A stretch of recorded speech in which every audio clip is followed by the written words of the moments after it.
Хай. Өнөөдөр бас сав саарал. Савын саарал гэж мэгээд өдөр байна. Гэхдээ гадаад улаахан болохоор бас гайгүй гоё. Ер нь гэхдээ би Бээжингийн хавар намарт хамгийн дуртай. Өвөлд бас гайгүй, өвлний хүтэн болтгүй юм чаа. Зундал арай амар дургүй. За халуун нь яг бүгчмэн бүр амар мухай. Бүр өстэй яг л мантуу тиймэлсэн мэдрэмж авдаг байх гэмээр бүр ёо. Ууранд жигнэгт чигээ хитээ бүр амьсгалахад хүртэл ингээд халуун амьсгал ингээд гараад идэг. Үнэхээр амар мухай халуун бидээ. Монгод бас зүүн ингээд халуун ч гэсэн сүүдэр цуух, аль эсвэл ингээд хаяа үе ингээд гоё сэрүүхэн юм гоё салхи сэвэлцдэг штеп.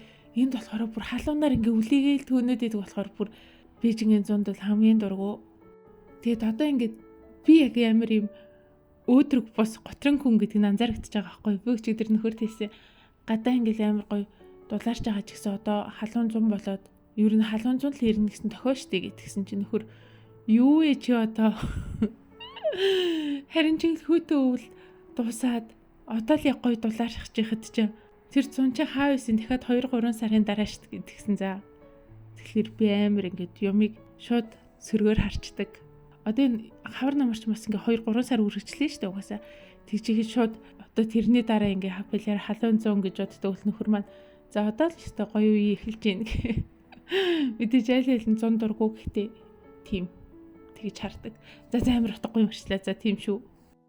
Гэхдээ угаасаа нөхрийн тийм нэг хит өөдрөг үзэл миний нэг хит готрон байдал хоёр яг ингээ зөрчилдөд идэг ч гэсэн жоохон ойлголцчвал яг ингээд би бинийхээ марцныг сануулад өчтдөг нэг тийм би биний нөхөд явчтیں۔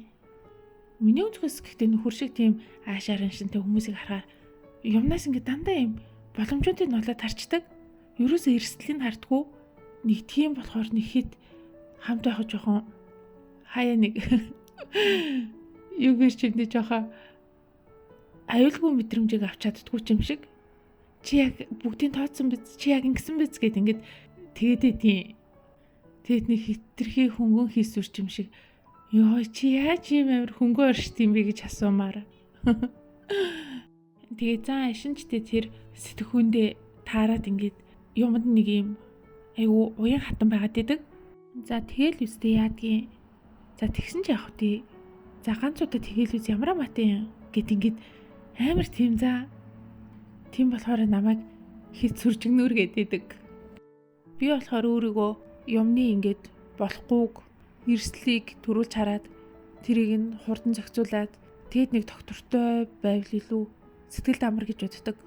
Хитрхи тооцоогүйгээр унж босоод яваад байхад надад цаг хугацаа айгу хайрын санагддаг. Гэтэ мэдээж тэгэл хөнгөө оршин гэдэг чинь гоё штэ. Нэг ингээд сэтгэлийн дарамтгүй мэдээж тэгэл болдог өөдрөг хөнгөө оршихыг л хүн болгон хүсэн штэ. Тэгээ цаанаасаа тэгээд нэг чаддгүй хүмүүс гэж байдаг. Тэрний төлөөлөл нь би. Одоо тий яах вэ? Миний бодлоор гэхдээ хүн болгон тэгж хөнгөө оршдог бол жоохон эмх замбраагүй санагдчихэв. За тэр яах вэ? Би нэг фитнесийн талаар яриа гэж утсан. Манай фитнес шинэ 16-наас эхэлж орно гэд урчигдөр яг хичээлж эхэлсэн баггүй юу? Тэгэд яг цагаан сарын өмнө болохоор нэлээд эрт амарсан шүү дээ. Тэгэд баг сүүлийн сар орчим ер нь хичээллээгүй юм. Гэтэ фитнесийн нэг гүйлтийн зам нэг төмөр мөмөртэй хэсгүүд нь ажиллаад яг нэг хичээл ордог.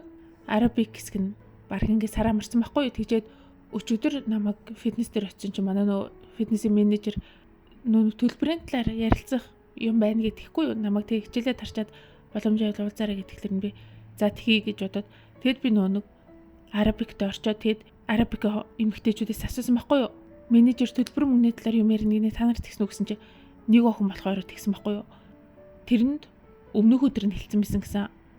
Тэнгүүтээ манай одоо фитнесийн сарын төлбөр нь за жил юм уу 2 жилээр ирэхээ нээлгүүл нэг сарда 50,000 төгрөг болттой хэмдэрдэг байхгүй. Би болохоор за одоо бараг 6 сар явж байгаа юм. Гэхдээ энэ хугацаанд болохоор манай гэр бас нүү нийшээ тийшээгээ тэгээд байрлал өөрчлөгдөж магадгүй гэд би ерөөсөө урт хугацаар авахгүй. Их хүчлэн нэг сараар сунгуулахтаа нэг сарын 150,000 200,000 гэд ингээд янз бүрийн төлбөрөөр төлөөд явсан байхгүй. Тэгжээд сүүлд 12 сард болохоор би 500,000 төгрөгөөр хагас жилийн эрх нийлэгдсэн мэсэн. Тэгэд миний эрх 6 сар тусна гэсэн үг. Тэгсэн чинь манай фитнес ашгаа нэмэгдүүлэх зорилгоор үнэн дээр өөрчлөлт оруулсан гэж байгаа байхгүй. За тэгэд үнэн нэмэгдсэн үгүй. Бүр тэр чигт нь ингээд өөрчлөлт хийнэ гэдэг ч байгаа байхгүй юу. Одоо манайх ч 7 хоногт одоо 8 удаагийн арабикийн хичээлтэй үндэ болохоор йог, зумба, латин гэдсний бүжиг өөр юу гэдэг үлээ. За нэг иймэрдүү хөтөлбөрүүд ордъё. Тэгсэн чинь одоо фитнес ингээ өөрчлөгдөд тэр чигтээ энэ хөтөлбөрүүдийг бүгдийг байхгүй болгоо. За хичээл болгоны үнийг тусад нь үнэтэй зоод өгсөн. Одоо жишээ нь йогны нэг удаагийн хичээл 30,000 төгрөг гэж байгаа байхгүй юу. Одоо тэгэхээр чинь 7 хоногт би 8 удаагийн хичээлд ордог гэвэл 7 хоногийн төлбөр л гэхэд 240,000. Сарыг сая төгрөг. Бүр амар өссөн байгаа сте. Бүр яг тэгнэ гэсэнгээ боддог. Гэхдээ тэр яг хүмүүснийх явдаггүй гэдсний бүжиг, жаз бүжиг энтрийг тэр чигт нь болиулаад зумбаг ус болиулна гэсэн. Тэгээ зөвхөн йог оруулна. Тэгээд пилатес илүү нэг төхөөрөмжд ирэхэд тэрийг бас шинээр оруулна гэсэн. Тэгээд пилатес болохоор нэг удаагийн 40 лүү 50,000 төгрөг. Тэнгүүтээ йог нэг удаагийн одоо нэг удаагийн гэдэг чинь нэг өдрийн нэг цагийн туршил гэсэн үг шүү дээ. Тэрийг 30,000 гिचж байгаа байхгүй юу. Тэгэхээр бүр хөтөлбөр нь ч багасаад үнэн ч нэмэгдээд бүр амар утгагүй болж байгаа юм билээ. Тэгээд миний хувьд фитнес ч амар чухал шүү дээ. Би чинь нэг дэлгүүдэлж интэй тэгээ хоёрт өдөржингөө нэг ингээл гадуур дотор явдаг ажил биш. Би дандаа компьютерийн ард сууж судалгаа хийж идэг хүн. Тэгэл оройд л фитнес хийн гэдэг чинь миний хувьд амар чухал ахгүй юу. Тэгэд би арабикийн бусад эмэгтэйчүүдтэйгээ хамтдаа шүүхэд гомдол гаргана гэж ярьсан байгаа. Угаасаа хятадууд болохоор мөнгөтэй байсан ч гэсэн ямыг хямдруулж авах сонирхолтой. Тэр нь үнэ өөрчлөх, илүү мөнгө гаргах зэрэг нь бол хятадуудын хувьд амар том асуудал болчдөг байхгүй юу? Мөнгөтэй хүмүүс нь ч тий жоохон нарийн болохоор. Угаасаа хүн чинь зовж олсон мөнгөө нарийнлгүй яах юм тийм биз дээ. Тийм чи ер нь би нөгөө эмэгтэйчүүдийг яах нь түүнийг л дагна гэж бодож байгаа.